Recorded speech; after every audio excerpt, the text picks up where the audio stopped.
ও ইনকলাব মঞ্চের মুখপাত্র শরীফ ওসমান হাদী আর আমাদের মাঝে নেই। ইন্না লিল্লাহি ওয়া ইন্না ইলাইহি রাজিউন।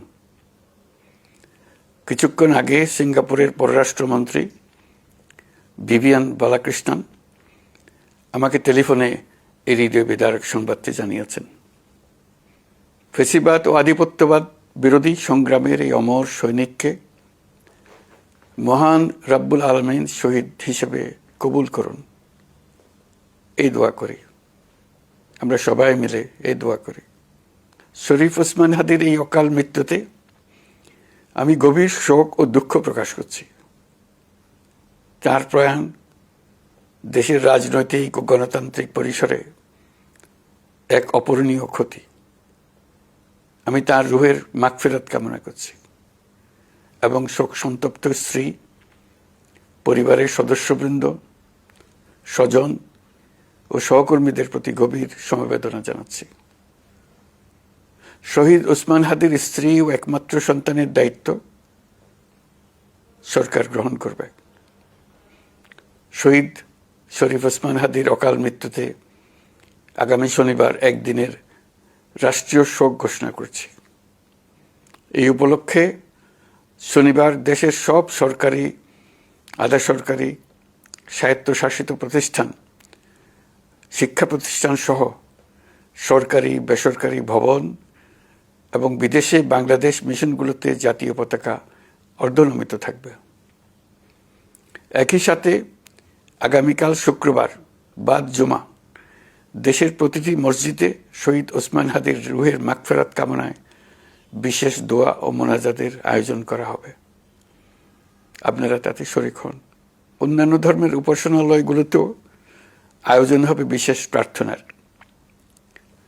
আমি বিশেষ কৃতজ্ঞতা জানাই সিঙ্গাপুর সরকারের প্রতি। তারা হাদীর চিকিৎসায় অত্যন্ত আন্তরিকতা ও পেশাদারিত্ব দেখিয়েছেন।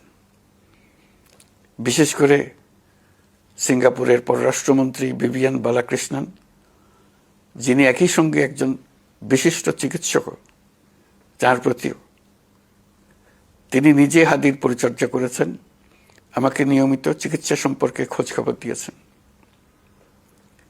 এই নৃশংস হত্যাকাণ্ডের সঙ্গে জড়িত সকল অপরাধীকে দ্রুত আইনের আওতায় আনা হবে এবং তাদের বিরুদ্ধে সর্বোচ্চ শাস্তি নিশ্চিত করা হবে। এ বিষয়ে কোনো ধরনের শৈথিল্য দেখানো হবে না। বিপ্লবী রক্তে উজ্জীবিত এই তরুণ নেতা ওসমান হাদী ছিলেন প্রতিবাদের অনন্য প্রতীক। তার কর্মের মধ্য দিয়ে তিনি শুধু প্রতিবাদ নয়, দেশপ্রেম, ধৈর্য ও দৃঢ়তার অনন্য দৃষ্টান্ত রেখে গেছেন। আমি দেশের সকল নাগরিকের প্রতি আন্তরিক আহ্বান জানাচ্ছি, আপনারা ধৈর্য ও সংযম বজায় রাখুন।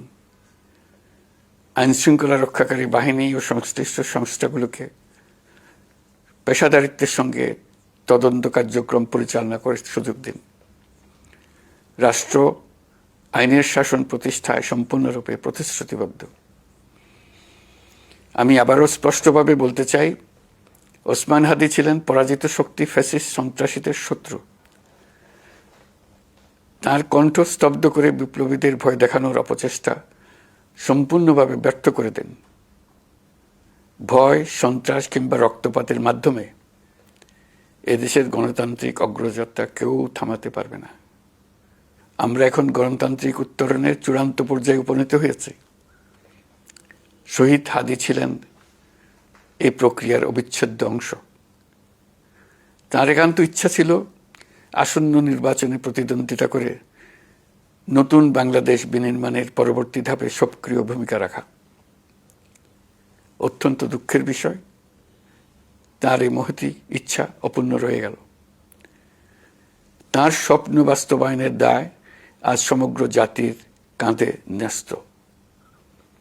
আগামী দিনগুলোতে আমাদের সবাইকে ধৈর্য, সংযম, সাহস ও দূরদর্শিতার সঙ্গে এগিয়ে যেতে হবে, যাতে নির্বাচন ও গণতন্ত্রের শত্রু ফ্যাসিস্ট সন্ত্রাসী অপশক্তিকে চূড়ান্তভাবে পরাজিত করা যায়। এই শোকের মুহূর্তে আসুন আমরা শহীদ শরীফ ওসমান হাদীর আদর্শ ও ত্যাগকে শক্তিতে পরিণত করি, ধৈর্য ধারণ করি, অপপ্রচার ও গুজবে কান না দিই এবং যে কোনো হঠকারী সিদ্ধান্ত থেকে বিরত থাকে। যারা দেশকে অস্থিতিশীল করতে চান তাদের ফাঁদে পা না দিয়ে আসুন আমরা সবাই ঐক্যবদ্ধভাবে গণতন্ত্র, ন্যায় বিচার ও গণমানুষের অধিকার প্রতিষ্ঠার পথে অবিচল পদক্ষেপে এগিয়ে যাই। এটাই হবে শহীদ হাদির প্রতি আমাদের প্রকৃত শ্রদ্ধা। আল্লাহ হাফেজ।